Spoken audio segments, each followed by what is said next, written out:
Se você puder colocar a imagem aqui, por favor. Durante o início da pandemia, bem no início da pandemia, eu me propus a olhar para a história do povo de Israel e um pouco a respeito da literatura de sabedoria de Israel. A literatura de sabedoria de Israel é muito anterior à literatura de sabedoria grega. Na verdade, a literatura de sabedoria de Israel coincide com a literatura de sabedoria egípcia e mesopotâmica. E ela chega a nós através dos livros de Provérbios, Jó, Eclesiastes e Cantares, o que dentro da cultura israelita ficou conhecido como sendo os degraus da sabedoria judaica, ou os degraus da sabedoria israelita. Então, eu quis entender um pouco da história desse povo, porque esse é um povo que soube passar por pandemias, soube passar por guerras, soube passar por divisões internas, soube passar por guerras civis, soube passar por um monte de coisas. Então, é um povo que guarda uma sabedoria que tem mais ou menos 3 milênios, ou seja, ela é bem anterior à sabedoria grega, aquilo que a gente costuma chamar de sofia, e de onde vem a filosofia. Só que a sabedoria de Israel entra no Novo Testamento. É importante a gente entender. Os degraus aí, os livros que eu comentei, eles entram dentro do Novo Testamento e vão influenciar, por exemplo, quando Paulo diz assim, os gregos procuram sabedoria, enquanto os judeus procuram sinais. Vai influenciar João quando João diz assim, o verbo se fez carne. A expressão que ele usa ali é o logos. O que ele está querendo dizer é o seguinte, a sabedoria se fez carne. Vai influenciar o pensamento de Tiago, quando Tiago diz assim, a todos quantos têm necessidade de sabedoria, peçam a Deus. Vai influenciar toda uma carta, a carta de Colossenses, que fala que Jesus é exatamente onde todos os tesouros da sabedoria e do conhecimento estão guardados, estão retidos. Então, esse é uma composição, um estudo que acabou sendo, durante um semestre também, um grupo de amigos estudando, e se transformou num livro, a editora Sal resolveu lançar. No dia 30, numa segunda-feira, nós vamos estar aqui fazendo o lançamento oficial, Paulo Júnior e o Marcão vão estar aqui comigo, falando um pouco da sabedoria. Esse é um convite a você estar aqui com a gente, tá joia? Marlos, queria te convidar para estar aqui com a gente. Daqui 2 semanas, tá? Vai ser às 20 horas, a gente vai voltar no aviso novamente, mas fica aí o convite a você para estar com a gente nesse período. Eu não sei se nós vamos fazer dessa forma como nós estamos fazendo, presencial e online, até lá a gente discerne a respeito. Quer ficar aqui, suporte?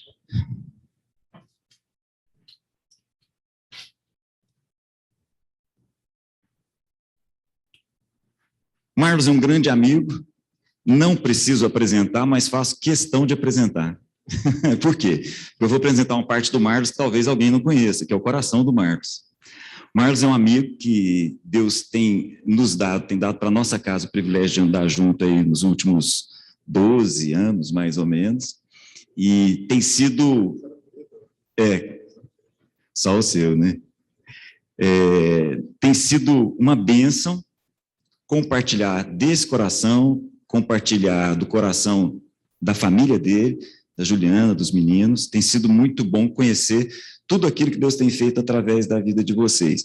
Eu, Marcos, estou aqui hoje para compartilhar um pouco daquilo que Deus tem feito com que ele tenha sensibilidade para perceber. Esse é o nosso objetivo. Quero orar por você. Deus amado, em nome de Jesus, fala as nossas vidas aqui, agora, através desse coração, o coração do Marcos, o coração da Juliana. Fala através desses corações que eu tenho absoluta certeza o Senhor tem ensinado, o Senhor tem trabalhado, o Senhor tem feito muita coisa. Que eles possam ser canal da tua voz aqui hoje, que o Marlos seja canal da tua voz para os nossos corações, em nome de Jesus. Amém.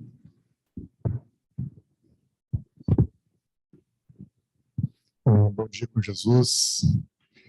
Lu, fez inscrição no meu máximo já, não? Mas fez a inscrição? Não? Então, irmãos, assim, antes de tudo, né, queria que a gente orasse pela vida do Cláudio, porque amigo é assim, né? O amigo busca coerência, o cara falou aqui, né, Dalmo, que o meu máximo, assim, e nós estamos no conselho, assim, no empenho de orar pela vida do irmão, para ele fazer esse curso. Amém. A Lu diz que ele não precisa, né? Mas você tem medo dele melhorar? Estraga. Amém. Amém. Irmãos, e hoje, assim, com muito temor e tremor que eu estou aqui, né? Porque faz muito tempo que eu não subo aqui, faz muito tempo que eu não venho aqui. Na verdade, primeira vez, né? Depois da pandemia, assim, que a gente vem presencial, a gente estava eventualmente online, né? Então, eu acho que não deveria falar outra coisa senão sobre esse distante que está distante, né? Assim como falar do presente que está presente e do distante que está presente, né? Como o Cláudio falou.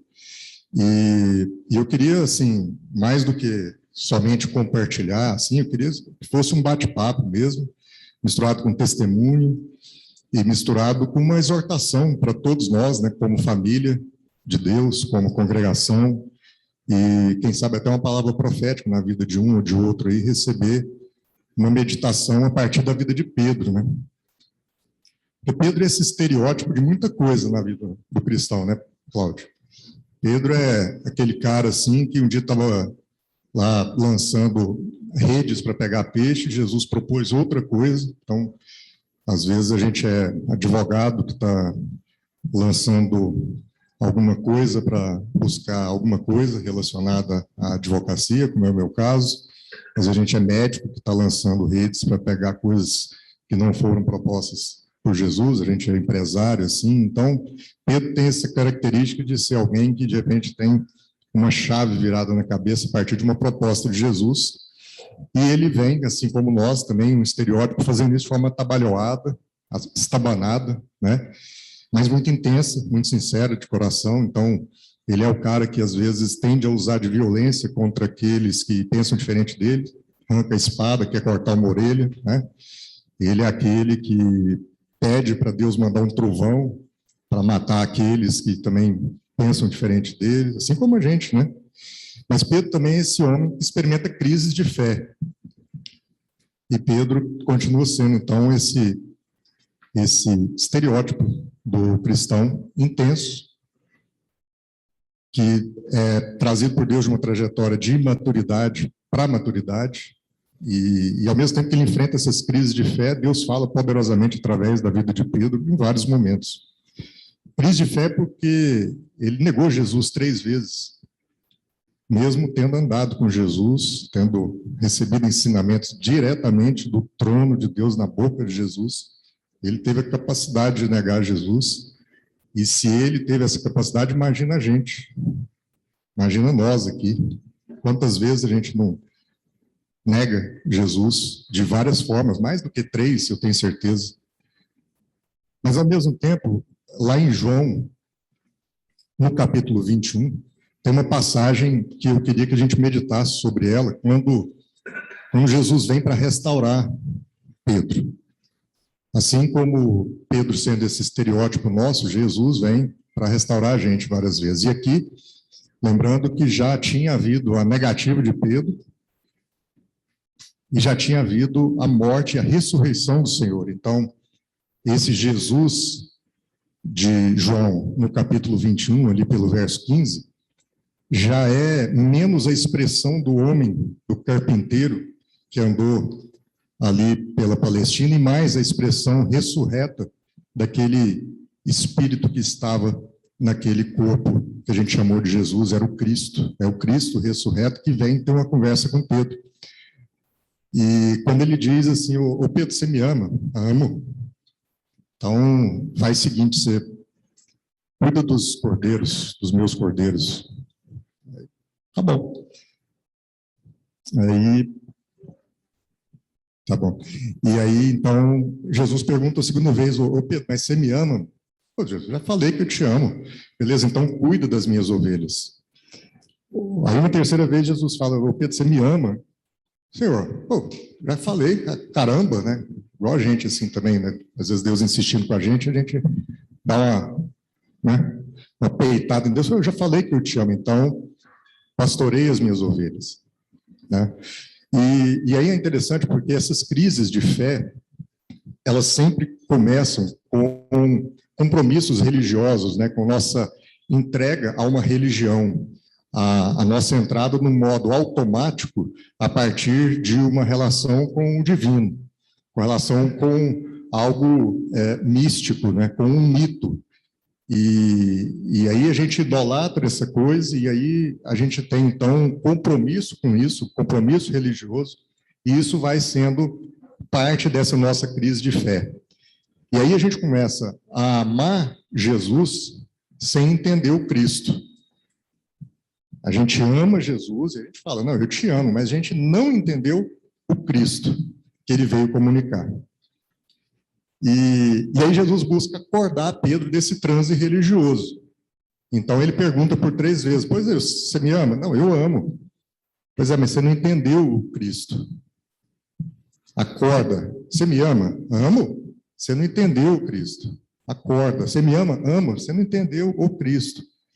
Porque o Cristo é cuidar das minhas ovelhas, é pastorear os cordeiros.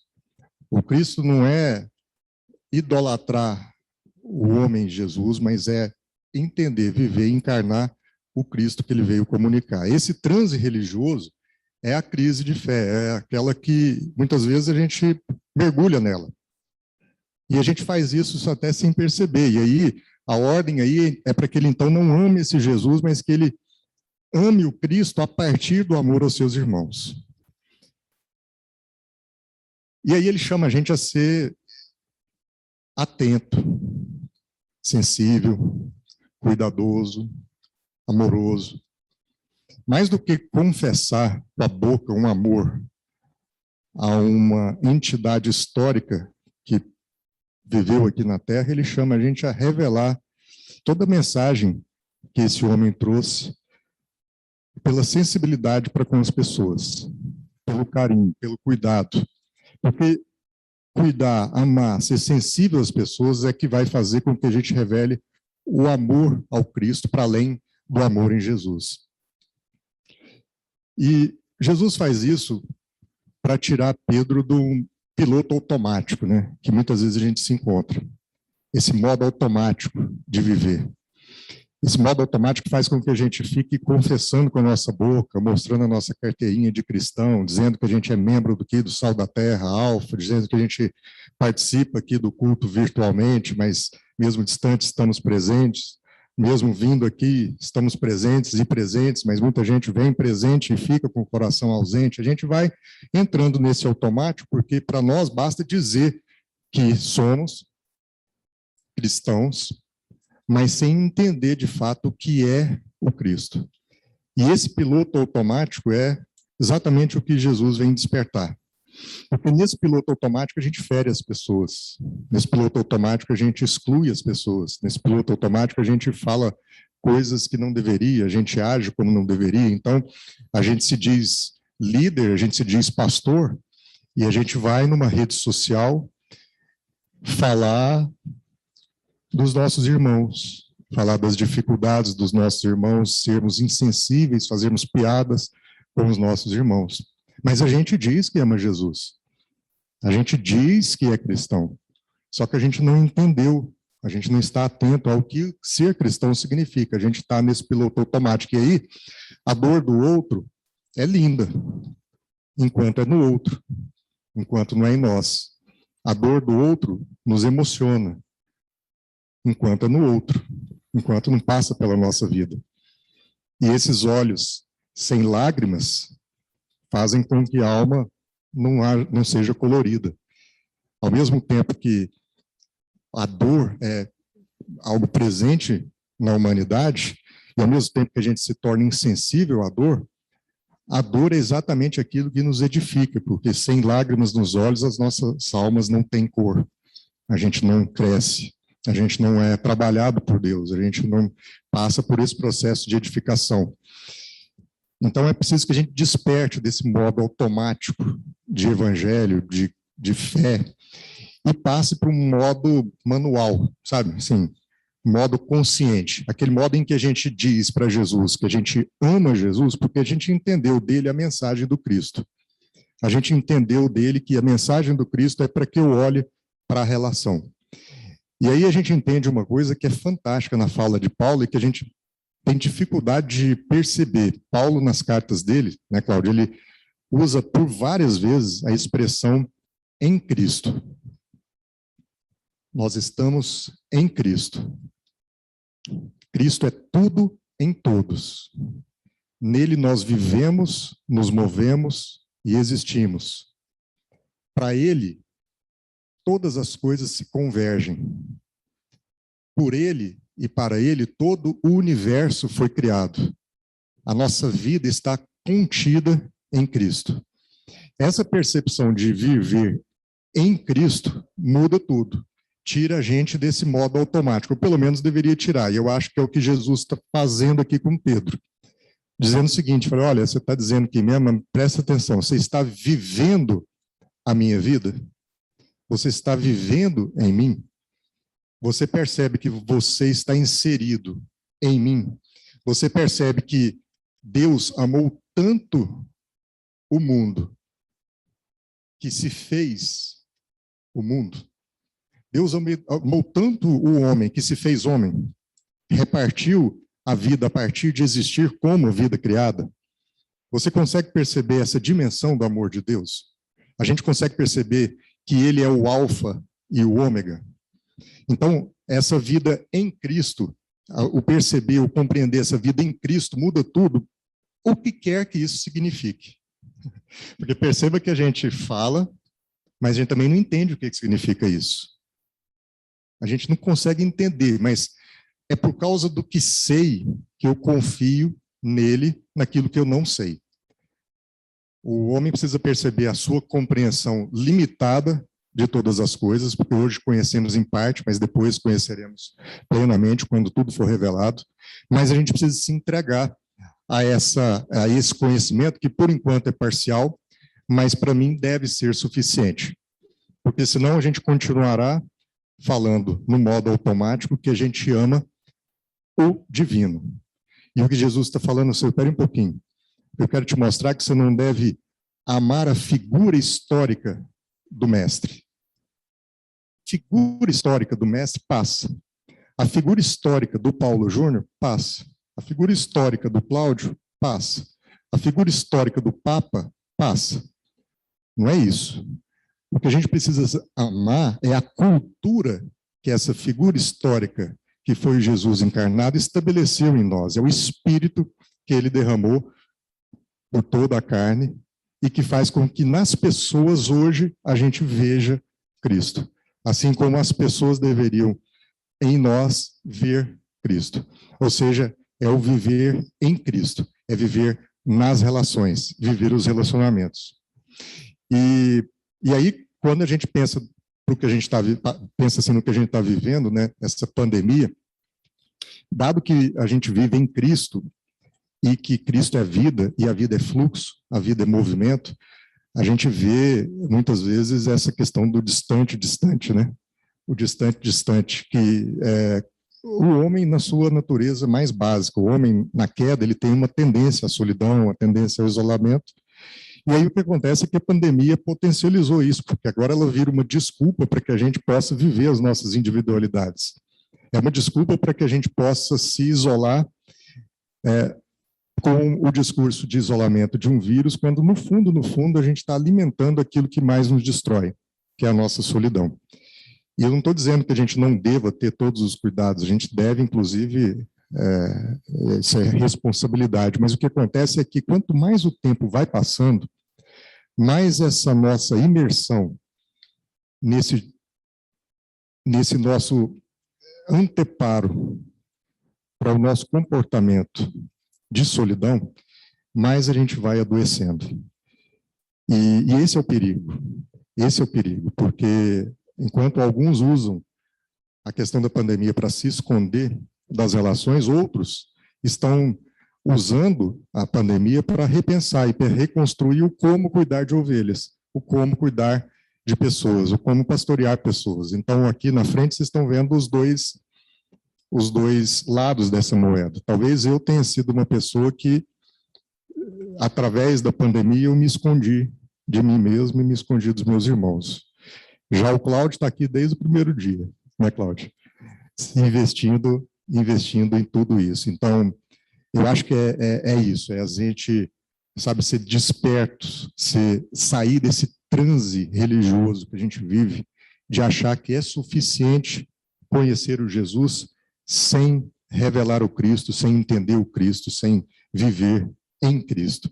Porque, afinal de contas, a vida é movimento, Cristo é fluxo, Cristo é movimento, e aí isso é muito forte.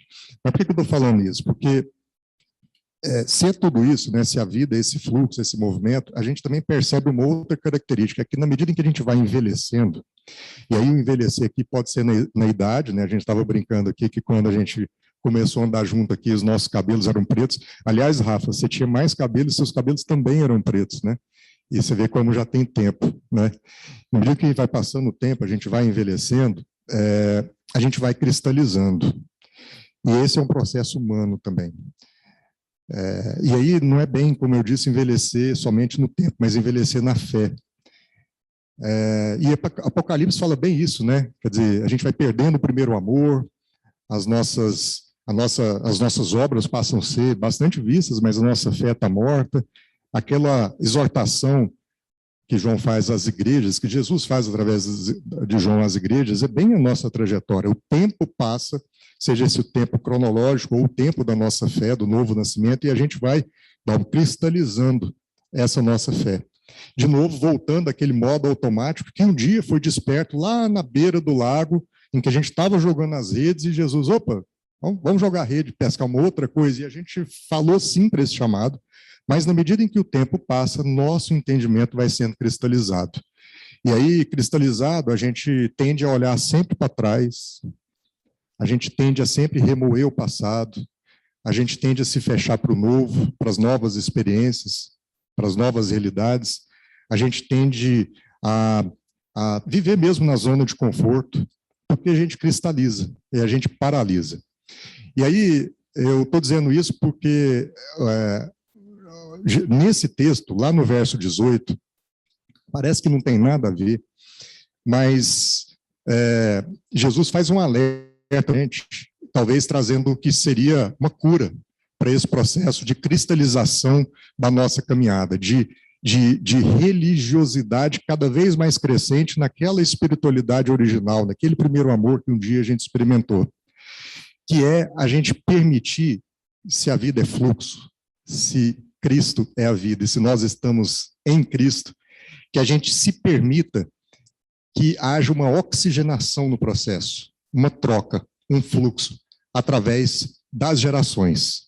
Que é quando no verso 18, no João capítulo 21, Jesus fala o seguinte: ei, Pedro, é o seguinte, sabe aquele jovem que você discipulou? Sabe aquele discípulo que você fez? Um dia você vai ser velho, e esse jovem vai vestir sua roupa, vai te pegar pela mão e te conduzir pelos caminhos que você não quer ir. É quando a gente vai envelhecendo na fé, seja pela idade, ou seja porque a gente se converteu e passou um tempo mesmo, e aquele jovem, que não necessariamente é mais jovem cronologicamente, pode ser um filho na fé, que às vezes pode ser até mais velho do que nós, vem para oxigenar o nosso processo, vem para nos revelar algo novo, vem para nos mostrar e fazer diferente. E essa renovação, a partir do permitir-se nos relacionar com o novo de Deus, através da vida das pessoas, de um Pedro que acabou de sair da beira do lago, que acabou de experimentar um chamado de Deus para jogar rede para o outro lado, nos permitimos deixar de ser suficientes, ser os doutores da lei, só porque a gente tem muito tempo de caminhada cristã, e permitir ouvir a voz profética através de um jovem como Luca.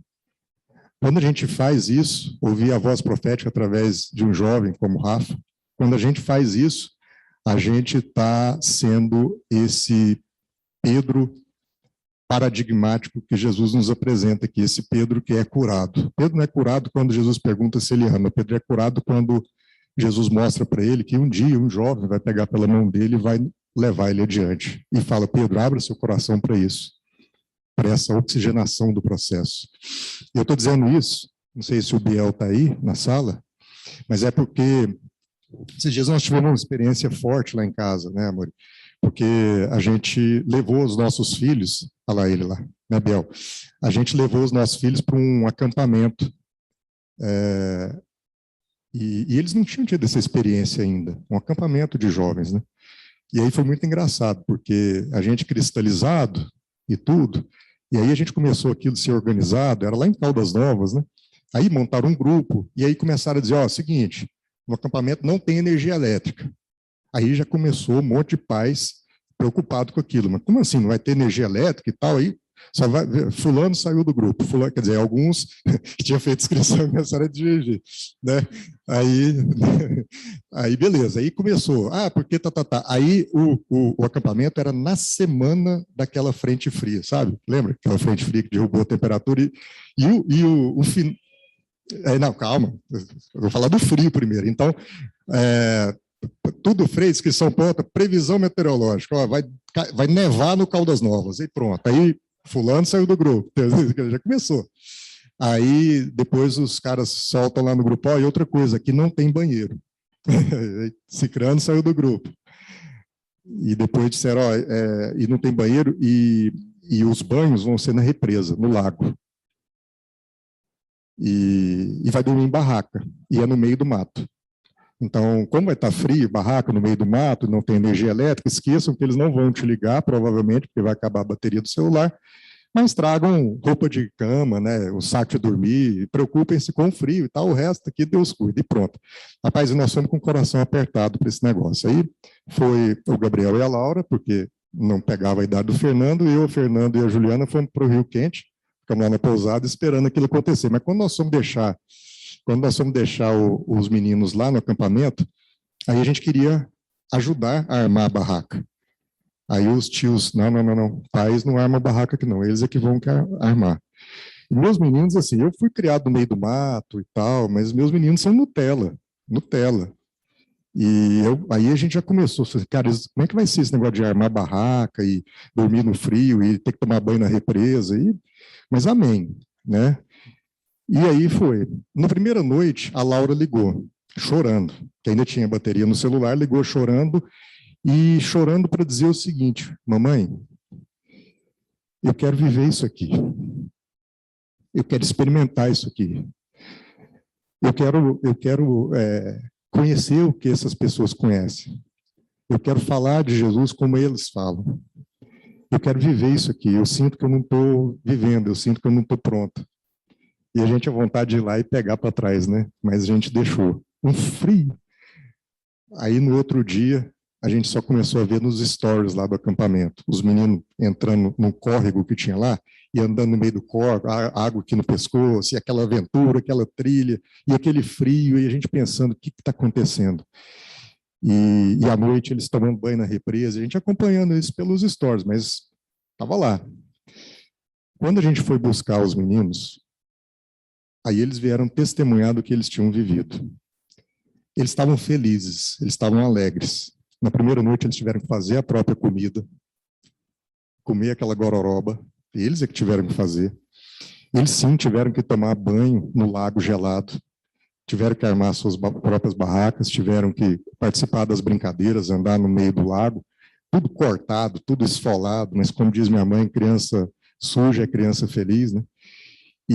Mas eles disseram para a gente que a palavra final foi a seguinte, o Cláudio, que o tio virou e falou o seguinte: olha, a Bíblia tem cheia de história de homens e mulheres de Deus que viviam numa zona de conforto, mas Deus foi lá e tirou essas pessoas da zona de conforto, e Ele nos tira da zona de conforto todo dia. Então, a minha cama pode não ser a melhor cama do mundo, mas é melhor que dormir nessa barraca.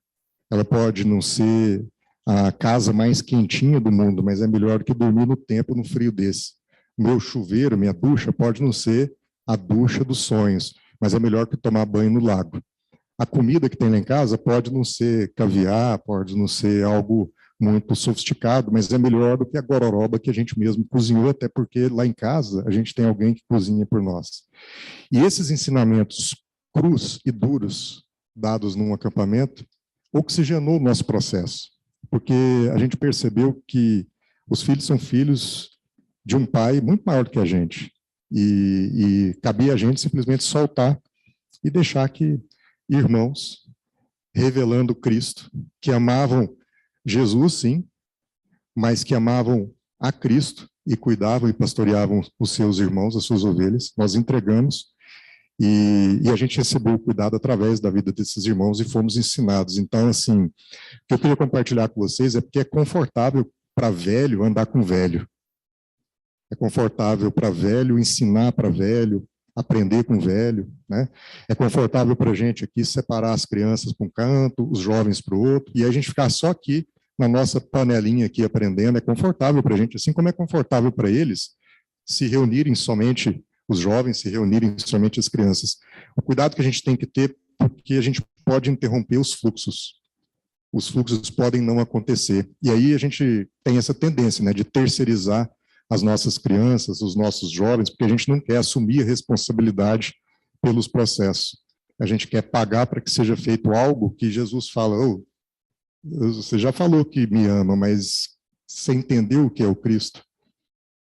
Que ama Jesus, eu escutei que você ama Jesus, mas você entendeu o que é o Cristo? Você vive em Cristo, então assuma a responsabilidade. E aí o texto fala, né, ele fala o seguinte, Jesus falou isso para mostrar como Pedro ia morrer, né? Porque é isso, Jesus quer mostrar para a gente que nós devemos morrer assim, pastoreando discípulos, fazendo discípulos, cuidando desses discípulos, oxigenando os processos, né? Conduzindo esses discípulos para que um dia esses discípulos nos conduzam. Sejam esses discípulos os nossos filhos carnais, sejam os nossos filhos espirituais, né?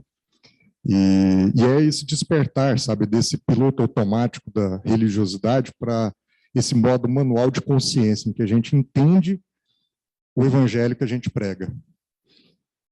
Que a gente tenha menos religião e mais evangelho, mais espiritualidade. E lá em casa, Cláudio, a gente está vivendo esse processo porque a gente tem visto os nossos filhos, assim, com todas as nossas falhas e defeitos, né, serem confrontados com essa vida de menos religião e mais evangelho. E eu não sei se o Biel quer falar alguma coisa, mas o Biel, por exemplo, tem tido uma experiência. Olha lá, o Boca também, só estou vendo o bigode daqui, Boca, desculpa, é porque eu não trouxe o óculos, aí está só o bigode aqui. Mas o Boca, no Somos Todos Gigantes, deu uma dica maravilhosa, que era para que a gente fizesse um encontro semanal das famílias dos Somos Todos Gigantes no Zoom. Né? O que é isso? Né? O Boca não usou essas palavras, porque ele é um evangelista, então ele não quis assim, dar esse caráter religioso, mas no fundo o que o Boca criou foi um pequeno grupo. Né? E esse pequeno grupo é tão legal que a gente até faz questão de nem participar, né, amor? E aí quem toca é o Biel, né, Biel? Quer falar um pouquinho aí do qual é a sua experiência aí? Bom, bom dia a todo mundo. Acho que eu primeiro vou falar um pouco sobre o acampamento, porque você tinha falado, e aí depois a gente vai pro grupo. Realmente foi muito bom, foi muito legal, a gente tirou a gente totalmente da zona de conforto. Foi um frio lascado na primeira noite, né, não vou mentir, mas na segunda noite já estava mais tranquilo. E assim, foi muito impactante para a gente. Eu tinha muita dificuldade em fazer novas amizades, porque eu era o cara, eu sou, né, o cara, eu nunca fui alguém que ia para as festas e queria beber e fazer as coisas que os outros adolescentes da minha idade fazem, né?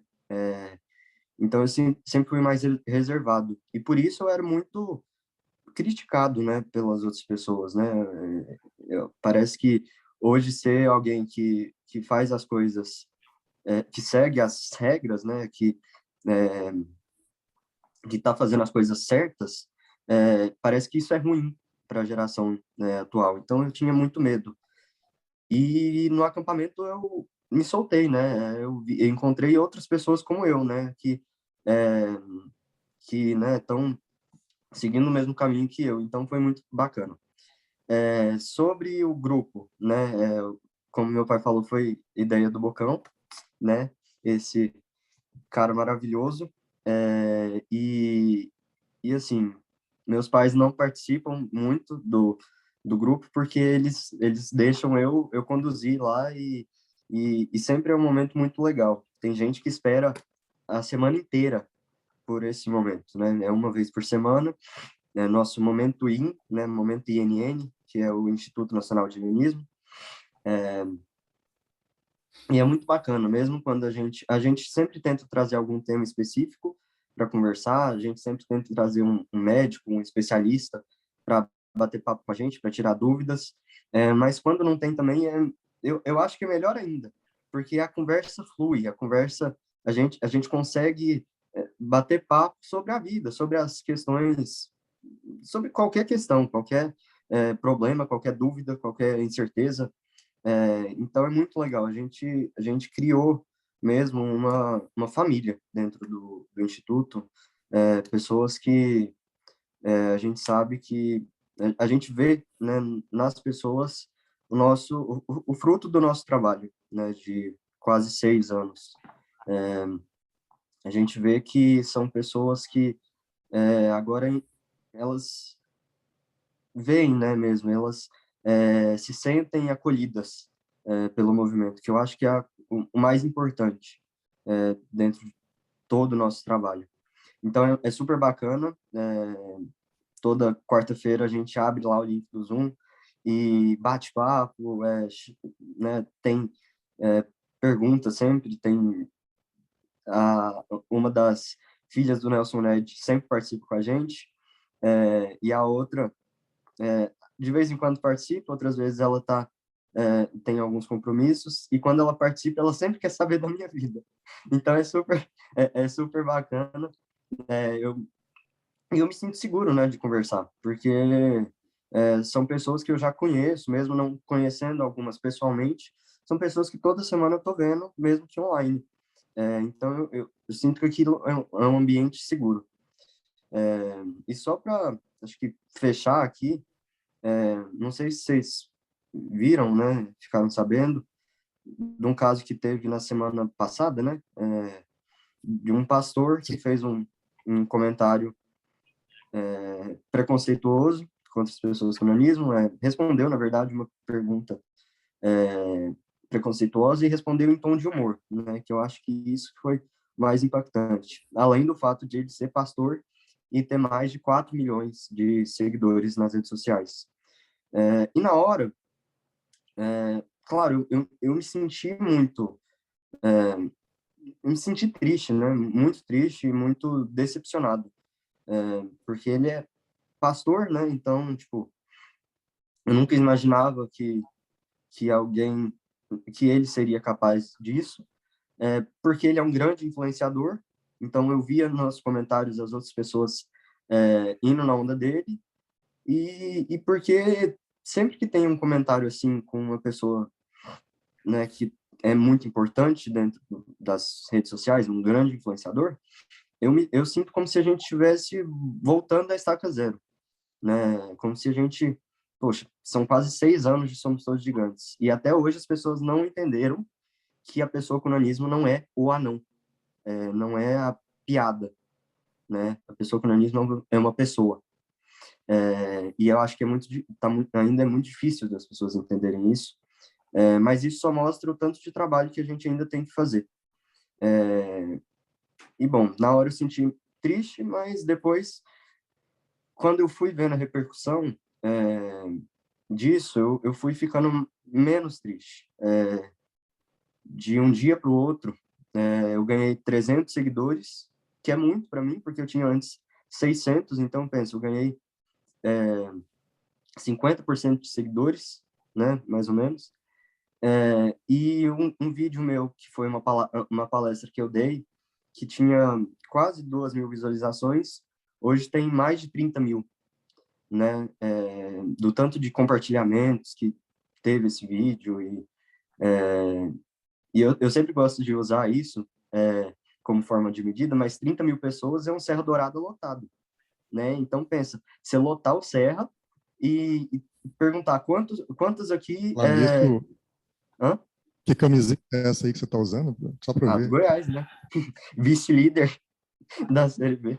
Mas, enfim, pensa, você lotar um estádio de futebol e perguntar assim, quantas pessoas assistiram esse vídeo? E todas as pessoas levantarem a mão.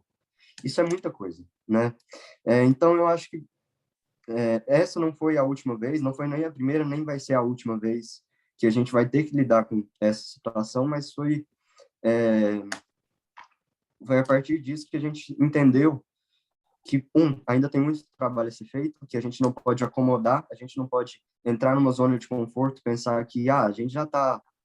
Eu já encontrei com o presidente, né? A gente já está avançado demais, nossa, a gente já está quase resolvendo isso. Não está. Não tá, a gente está antes do marco zero dentro do Somos Todos Gigantes. Numa escala de 0 a 10, a gente está no -3 em questão de avanço nesse assunto. E 2, que a gente precisa se unir. Dentro da comunidade tiveram pessoas que... A gente viu 2 tipos de pessoas. Pessoas que se sentiram ofendidas a ponto de passar mal, né? E de querer sair de todos os grupos porque foram muito impactados com isso, e pessoas que estavam fazendo live no outro dia, apoiando o pastor nas redes sociais.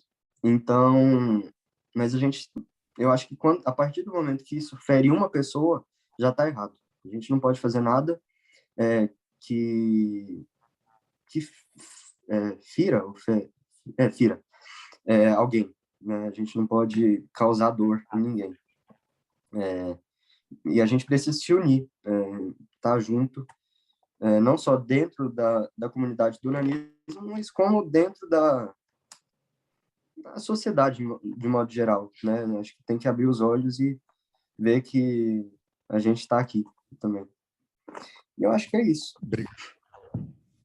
Obrigado, cara. E, Bel, lá no momento quem que é o mais velho lá da turma? Aliás, quem que é o mais novo da turma? INN. Assim, que converse com o povo, eu, né? Mas tem um monte então, é isso aí, é o que a gente estava falando aqui, ó, tá vendo? Então, quem é que está levando os mais velhos pela mão, né? Lá em casa, né? Quem é que está dando para a gente uma inspiração a olhar de novo para o outro, né? A olhar para o outro cada vez mais, né? E quem é que está dando exemplos contrários a isso? Então, com esse exemplo que eu queria fechar aqui, né? E que seja um estímulo para todos nós, né? Pais, né? Pais de filhos carnais ou mesmo de filhos espirituais, que a gente possa sempre formar essas pessoas, discipular essas pessoas, mas também que a gente tenha o coração aberto para ser pastoreados por elas, porque através de falas assim que vem uma palavra profética e pura, sem filtro, é o que é a realidade que é, né? Gente, Marlos, Biel, quando você estava falando, eu me lembrei de uma coincidência enorme, acho que até a Fernanda está aí, acho que o Léo deve estar de pijama aí pertinho, né, Fernanda? Não mostra ele, não. A gente estava conversando anteontem, né, sobre exatamente a questão do desconforto, né? Eu tenho um exemplo vívido, recente, porque há um tempo atrás, eu me propus a um tipo de prática de esporte de endurance, né? Eu pratiquei triatlon por mais ou menos 10 anos e aprendi muito a respeito do desconforto. É interessante como que nós só crescemos quando nós somos levados ao desconforto. Então, por exemplo, teve um momento em que correr 10 quilômetros para mim era extremamente simples. E aí você para de evoluir. Aí eu tenho que começar a correr 5 em menos tempo. Ou então eu tenho que correr 20. Então, o tempo todo tem que estar sempre sendo levado ao desconforto, porque isso me faz crescer. O corpo é fácil da gente entender, mas com a mente é exatamente a mesma coisa. Então, Bel, você foi levado ao desconforto, meu irmão, mas junto com o desconforto vem a possibilidade do amadurecimento. Também vem a possibilidade da amargura. Toda fruta amadurecida à força pode amargar. Mas toda árvore levada ao desconforto, na medida certa, amadurece e produz frutos bem mais doces. É esse o nosso desafio mental, esse é o nosso desafio cujo exemplo do corpo facilita a compreensão, mas o desafio mental é o mesmo.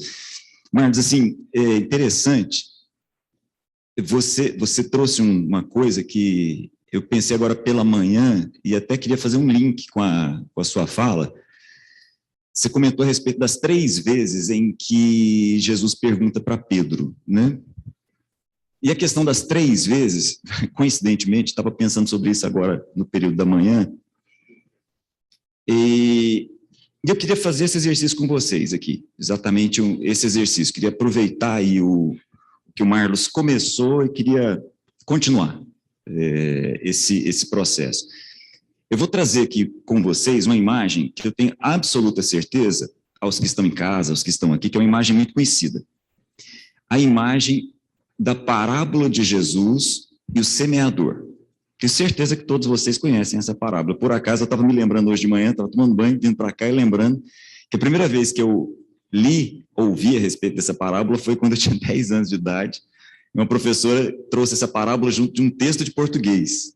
Interessante, né? Eu lembrei disso hoje, estava pensando a respeito. Eu queria convidar você a pensar junto comigo a respeito, mas só que nós vamos ter que fazer uma desconstrução. Por quê? Porque a agricultura do primeiro século, dos dias de Jesus e dos dias dessa parábola, embora semelhante, não é a mesma agricultura dos nossos dias. Então, por exemplo, quando nós viajamos aqui, vamos para Caldas Novas, por exemplo, a gente encontra várias plantações. Aparentemente é a mesma coisa do primeiro século, mas não é. Então, nós temos que desconstruir e, ao mesmo tempo, construir uma imagem mental aqui. Nos dias de Jesus, é importante a gente lembrar, não haviam carros, coisa mais óbvia do mundo, né? Havia carro de boi, havia carroça. O que separava uma propriedade da outra, separava uma terra da outra, era um caminho que era feito exatamente para ser utilizado por carroça, carro de boi e por pessoas, basicamente pessoas andando por ali. Então, esse era o caminho que separava uma propriedade da outra. Para ficar mais bem protegida, essa propriedade era separada com cercas feitas de espinhos. Então, imagina isso. Marlos e eu temos uma terra, só que tem um espaço entre nós aqui, que é o lugar onde as pessoas pisam, onde o solo é mais rígido, mais duro, e para separar mais claramente, a gente ainda coloca, não temos cerca no primeiro século, madeira muito cara no primeiro século, então nós não temos lá a belgo-mineira fazendo uma tela, então a gente coloca cercas feitas de espinhos. Muito bem, separamos as duas, joia. E uma outra coisa que o primeiro século não tinha eram os arados que nós temos hoje. Então, hoje, quando a gente viaja e vê uma plantação, a gente vê uma uniformidade muito grande naquilo que está sendo plantado lá. Por quê? Porque os nossos arados vão e regularizam a terra com muita facilidade. A gente consegue aprofundar. Então, aquelas pequenas camadas de pedra que a gente tem nas nossas superfícies aqui, a gente retira com arado, sem o menor problema. No primeiro século, não. Então, quando a gente pensa naquela parábola de Jesus, e eu tenho certeza que vocês conhecem, Jesus diz assim: semeador saiu a semear. Semeador sai a semear com um saco de sementes, ele enfia a mão nesse saco de semente e joga. Uma parte dessa semente cai à beira do caminho. Uma parte dessas sementes cai entre os espinhos. Aí ela cai entre os espinhos, passa pelos espinhos e cai na terra. Está lá. Uma parte dessas sementes cai no que parece ser uma boa terra, mas por baixo tem uma camada de rocha, tem uma camada de pedra. E uma boa parte dessa semente também cai na boa terra. Muito bem. Jesus contou essa parábola e parou por aí. E havia uma multidão. Uma multidão. Parábola não era novidade para eles. As parábolas acompanham a Palestina há muito tempo. Se nós olharmos para o Antigo Testamento, desde o dia que Natan chegou para conversar com Davi para falar que ele tinha pecado, ele chegou contando uma parábola. Os profetas, de uma forma geral, ao se comunicar com Israel, se comunicavam muitas vezes de maneira direta, mas muitas vezes em forma de parábola. Quando o próprio Deus se comunicava através do profeta, muitas vezes ele trazia uma parábola. Por exemplo, esses dias a gente estava falando com um grupo de amigos a respeito do sonho de Nabucodonosor, que era o próprio Deus falando com Nabucodonosor. Nabucodonosor tem uma parábola, que é uma árvore, que precisa ser interpretada. Parábola não era novidade para aquela turma que estava ouvindo ali. A novidade é que ninguém estava entendendo nada. Essa era a novidade.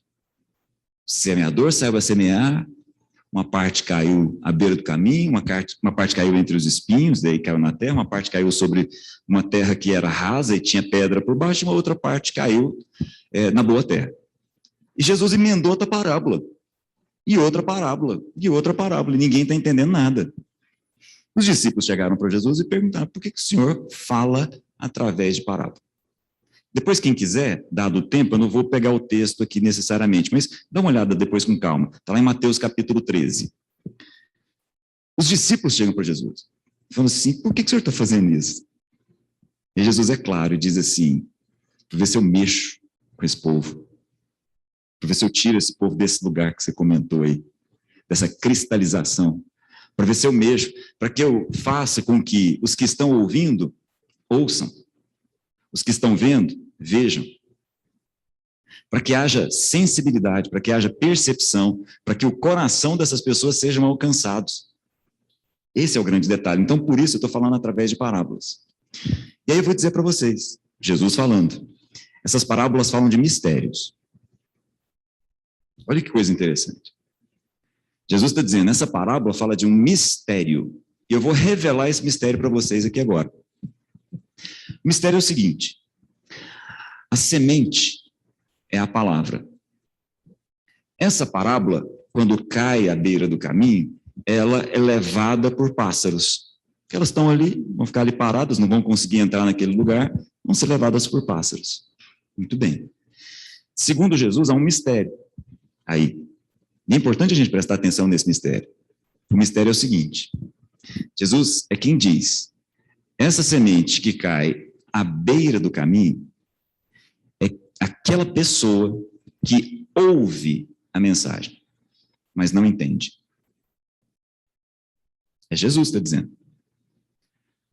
A semente que caiu sobre aquele lugar onde as pessoas passam e ela não desce, corresponde às pessoas que ouvem a mensagem do reino, recebem a mensagem no coração, mas não entendem. E aí o maligno leva a mensagem. Então, olha que coisa interessante. Quer dizer, então, que o diabo, o maligno, Satanás, tem oportunidade nas nossas vidas quando falta entendimento. Eu me lembrei, eu estava olhando para esse texto, e aí eu me lembrei daquele momento em que um etíope, muito certamente, um judeu etíope, um judeu criado na Etiópia, um filho de judeu que nasceu na Etiópia e trabalhava para uma rainha na Etiópia, vai até Jerusalém, num momento de festa. Um momento muito importante, ele vai a Jerusalém para adorar. Se ele vai a Jerusalém para adorar, então ele é uma pessoa que conhecia as Escrituras. Ele está voltando de Jerusalém e está lendo em voz alta. Era um alto funcionário, então ele é levado naquelas carroças onde ele senta e o pessoal coloca a carroça, entre aspas, né, nos ombros e vai levando o cara. E aí Filipe se aproxima, porque o Espírito diz para ele se aproximar, e ele está ouvindo, o cara lê em voz alta. E ele pergunta, você está entendendo o que você está lendo? Porque se você não entender, o que vai acontecer? Essa é uma mensagem que cai sobre uma terra que não ganha profundidade. E aí, rapidinho, os pássaros vão pegar essa palavra e vão levar embora. Muito bem. Nós temos também aquela semente que cai num lugar em que aparentemente há uma terra, e há mesmo, mas muito na superfície, assim que a raiz daquela semente começa a querer ganhar profundidade, ela encontra uma rocha, ela para por ali. E aí vem o sol. Como ela não tem raiz em si mesma, o sol vem e rapidinho acaba com aquela planta. E aí vejam, é um mistério que Jesus está revelando para a gente. Ele diz assim, essa semente corresponde àquelas pessoas que ouvem a mensagem. No entanto, as tribulações, Gabriel, que deveriam produzir o desconforto que enraiza, essas pessoas que não permitem com que as tribulações, as dificuldades, os desconfortos façam que a gente desça em mais profundidade, essas pessoas são queimadas pelo sol muito rapidamente e vão embora. E rapidamente elas, embora tenham visto a palavra com muita alegria e com muita velocidade, inclusive mais rápido que todo mundo, elas muito rapidamente abandonam. E aí tem aquela semente, que é aquela que cai entre os espinhos, e aí ela cai lá na terra. A terra é boa, inclusive. Ela começa a crescer. Só como ela começa a crescer, tem os espinhos por cima, e, segundo Jesus, essa planta é sufocada. E aí, gente, muito interessante a gente perceber isso. Ela não é sufocada pelas dificuldades. As tribulações produzem profundidade. O que nos sufoca é outra coisa. Então, se por acaso você estiver sentindo, em algum momento da sua vida, você literalmente está sem ar, entenda que não são as tribulações o problema. Olha o mistério que está aí. É Jesus dizendo. O que está trazendo esse sufoco são duas coisas. Preocupações, ansiedades, preocupações com essa vida, ou o engano das riquezas. As preocupações, as ansiedades, ou o engano no sentido de não perceber o que de fato tem valor e o que não tem, ou seja, nós estamos enganados a respeito do que é riqueza. Quando nós nos enganamos a respeito do que tem valor, nós nos sentimos sufocados. E o que é o pior dessa história? É que aí não tem fruto. Segundo Jesus, o pior dessa história é que essa semente não vai frutificar. Ou seja, ela não cumpre o seu propósito. Forte isso, né? Então, quando você falou a respeito de Pedro ouvindo por 3 vezes, a impressão que eu tive aqui comigo foi de Jesus mexendo com Pedro. Assim como com a gente. Tentando acordar o cara, assim como com a gente. Porque nós corremos o mesmo risco. Nós corremos exatamente... Se Pedro corria esse risco, ora, por que não nós? Por que nós não corremos o risco de receber a mensagem no coração e não permitir que essa mensagem passe pelo nosso entendimento? E ao não permitir que isso passe pelo nosso entendimento, nós abrimos espaço para que o maligno simplesmente leve essa mensagem que estava no coração. Quando nós não percebemos que as dificuldades dessa vida não são dificuldades que fugiram do controle do nosso Pai, mas são dificuldades que nos levam ao desconforto de tal forma que a gente possa, de fato, produzir frutos melhores, e aí nós nos tornamos pessoas amargas que não aprofundam as suas raízes, nós, infelizmente, abandonamos. Porque nós não nos aprofundamos na dificuldade. E, ao mesmo tempo, quando nós não percebemos o que tem valor nessa vida, quando nós achamos que o que tem valor é uma coisa e o que tem valor é outra, ou seja, quando nós estamos enganados, nós começamos a sentir falta de ar. Nós começamos a ficar ansiosos. Não por causa da dificuldade, mas porque nós estamos enganados. E aí o drama, nós não frutificamos. Mas assim como Pedro, nós podemos frutificar. Há possibilidade. Há uma chamada importante de responsabilidade nesse sentido. E é esse o grande aspecto, né? Então, nós estamos chamados aqui por 3 vezes, presta atenção, 3 vezes, porque é possível. É possível. É possível. Estou com você. É possível. É esse o Espírito. É possível. Então, não permita que a mensagem não passe pelo seu entendimento. Não permita que essa mensagem seja algo que você simplesmente tenha na sua superfície e não na profundidade do seu ser. Que essa mensagem aprofunde em você e crie raízes em você. E, ao mesmo tempo, que não hajam espinhos, que são enganos a respeito do que tem valor, que te impeçam de frutificar. Que todos nós sejamos boa terra e possamos produzir frutos do Espírito. Esse é o grande desafio de todos nós, né? Mas é isso, achei muito interessante a boa coincidência, como eu já falei que eu gosto de coincidência demais. Termina aí, ora por nós, abençoa todos nós. Amém. Na verdade, eu queria, para a gente orar, que todo mundo abrisse a Bíblia lá em Provérbios, no capítulo 4, que será a nossa oração. Vamos combinar assim, da gente ler esse texto juntos, no sentido de quem faz uma oração a Deus, porque no que a gente estava conversando sobre isso essa semana, a Juliana sentiu no coração sobre essa palavra, né? Os meninos vieram de lá, como eu disse, renovados e renovando, nos renovaram, né? E a gente está iniciando lá um pequeno grupo de jovens, então eles já fizeram a primeira reunião, e a Juliana estava montando lá a arte, né, o nome e tal, e veio no coração dela essa palavra que é em Provérbios 4. E eu queria que a gente lesse nessa perspectiva de Provérbios 4, nessa perspectiva de sermos pais de filhos carnais ou espirituais. Porque às vezes você não tem um filho ainda, às vezes você é um jovem, né, Luca? Mas você tem lá seus amigos a quem você influencia, aqueles a quem você discipula, e que a gente possa ler essa palavra nessa perspectiva de quem olha para Jesus, mas entende o Cristo. E o Cristo é essa vida na qual a gente está inserida e que orienta todos os processos. É nele que nós vivemos, nos movemos e existimos. E então, em Provérbios está assim: ouçam, meus filhos, a instrução de um pai. Estejam atentos e obterão discernimento. O ensino que eu ofereço a vocês é bom, por isso não abandonem a minha instrução. Quando eu era menino, ainda pequeno, em companhia do meu pai, um filho muito especial para minha mãe, ele me ensinava e me dizia: apegue-se às minhas palavras de todo o coração, obedeça aos meus mandamentos e você terá vida. Procure obter sabedoria e entendimento. Não se esqueça das minhas palavras, nem delas se afaste. Não abandone a sabedoria e ela o protegerá. Ame-a e ela cuidará de você. O conselho da sabedoria é: procure obter sabedoria. Use tudo que você possui para adquirir entendimento. Dedique-se alta estima à sabedoria e ela o exaltará. Abrace-a e ela o honrará. Ela porá um belo diadema sobre a sua cabeça e lhe dará de presente uma coroa de esplendor.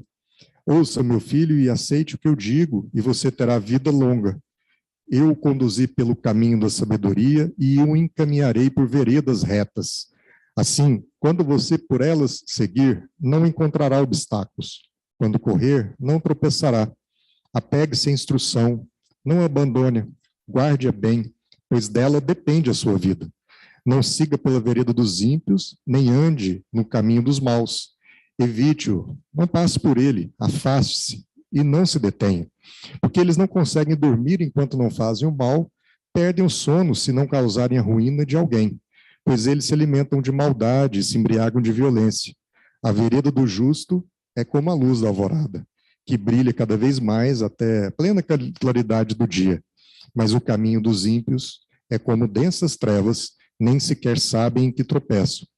Meu filho, escute o que eu digo a você, preste atenção nas minhas palavras. Nunca as perca de vista, guarde-as no fundo do seu coração, pois a vida, para quem as encontra, é saúde para todo o seu ser. Acima de tudo, guarde o seu coração, pois dele depende toda a sua vida. Afaste da sua boca as palavras perversas, fique longe dos lábios a maldade. Olhe sempre para frente, mantenha o olhar fixo no que está diante de você. Veja bem por onde anda, e os seus passos serão seguros. Não se desvie nem para a direita, nem para a esquerda. Afaste os seus pés da maldade. Curva a sua cabeça, vamos orar. Senhor, nós te louvamos por esse momento aqui, Senhor. Te agradecemos, te bendizemos. Te louvamos também, Senhor, pela vida de Jesus entre nós, em nós. Te louvamos pelo Cristo que ele comunicou e pedimos, em nome de Jesus, que o Senhor permita com que nós tenhamos entendimento sobre esse Cristo que vive em nós.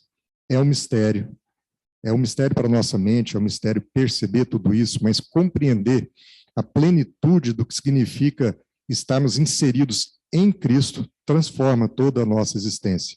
Porque agora a gente não diz que ama Jesus só para parecer um bom religioso, só para parecer um homem religioso.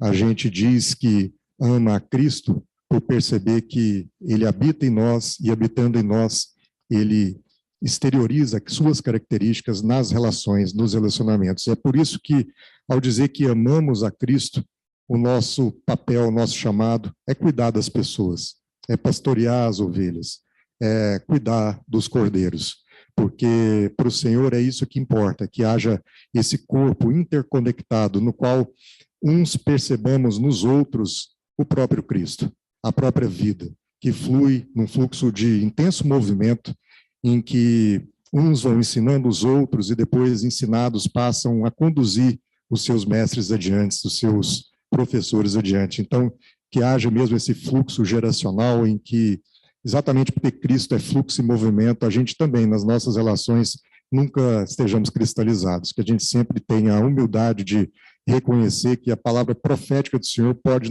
vir na boca de um jovem recém-convertido, de uma pessoa que não é pela idade, mas é pelo que ela tem de coração diante do Senhor, que pode ser boca de Deus nas nossas vidas. E que a gente seja atento mesmo, Senhor, naquilo que a gente fala, naquilo que a gente expressa, porque se nós somos esses que vivemos em Cristo, nós temos que refletir esse perfume, essa face, essa mente de Cristo nas nossas relações.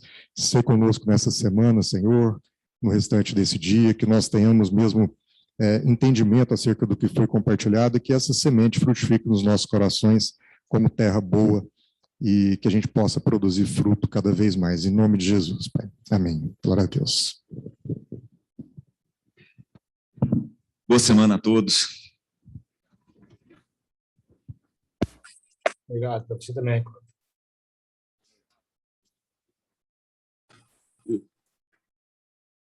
Boa semana a todos.